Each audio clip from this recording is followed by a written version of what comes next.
തോമസിന്റെ അവിടെ ഒരു കൊല്ലം എൻട്രൻസ് കോച്ചിങ് പോയി. അപ്പോൾ നമ്മൾ എഞ്ചിനീയറിംഗ് എന്നൊരു ലക്ഷ്യത്തോടെ അന്ന് നമുക്ക് സെയിൽസ് അതേപോലെ ബിസിനസ് അതിനെ കുറിച്ചൊന്നും കൂടുതൽ അറിയില്ല.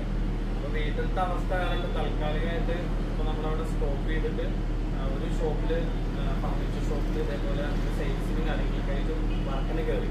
അങ്ങനെ 1-2 ഷോപ്പുകളിൽ നിന്ന് ഏകദേശം ഒരു 12 വർഷം സെയിം ഫീൽഡ്, ഇതേ ഫീൽഡിൽ നമ്മൾ സെയിൽസ് മാനേജറായിട്ടും അപ്പോൾ ഒരു കമ്പനിയുടെ ടോപ്പ് ഹെഡ് വരെ എത്തി. അപ്പോൾ വർക്കുകൾ കാര്യങ്ങൾ ശരിക്കും മനസ്സിലാക്കി.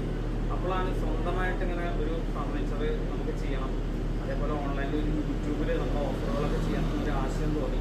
അതിന് നമുക്ക് ഒരു കുറേ വർഷങ്ങളായിട്ട് അറിയുന്ന നിലമ്പൂരിൽ നിന്നല്ല നല്ല ചെയ്യുമ്പോൾ നല്ല വുഡ്, അതായത് നല്ല തേക്ക്, ആൾക്ക് കസ്റ്റമർക്ക് കൊടുക്കുന്ന പ്രൊഡക്റ്റ് നല്ല വില കുറച്ചും നല്ല ഫുൾ ക്വാളിറ്റി ഉള്ളതാവട്ടെ, ഇപ്പോഴത്തേക്ക് അങ്ങനത്തെ വേണമെന്ന് വിചാരിച്ചു. നിലമ്പൂരിൽ കുറച്ച് നമ്മുടെ സുഹൃത്തിൻ്റെ ഫീൽഡിൽ തന്നെ ആയതുകൊണ്ട് കുറച്ച് പേരെ കൂടി നമ്മൾ ഇതിന് ചേർത്തി അവരും കൂടി ചേർന്ന് നമ്മളൊരു പുതിയൊരു സംരംഭം നിലമ്പൂർ ഫർണിച്ചർ മാർട്ട് ഒരു 3 വർഷം പിന്നിട്ട് നമ്മളെ രണ്ടാമത്തെ ഷോപ്പ് ഒരു 1.5 വർഷം പിന്നിട്ട്.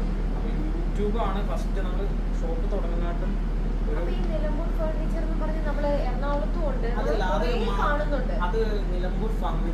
നിലമ്പൂർ ഫർണിച്ചർ മാർട്ട് ഇത് വേറെ തന്നെയാണ്. അത് വേറെ തന്നെ. അത് ഇതുമായിട്ട് ഒരു ബന്ധമില്ല. നമുക്ക് ഷൊർണൂർ ചെറുതുരുത്ത് വെട്ടിക്കാർക്കുള്ള ഷോപ്പും നിലമ്പൂരുള്ള വർഷത്തിൽ മാത്രമേ കുറെ പേര് തെറ്റിദ്ധരിക്കും. കാരണം നമ്മളെ ഓഫർ കണ്ടിട്ട് അങ്ങനെയുള്ള ഷോറൂമുകളിൽ പോയിട്ട് കസ്റ്റമർ വിളിക്കും നിങ്ങളെ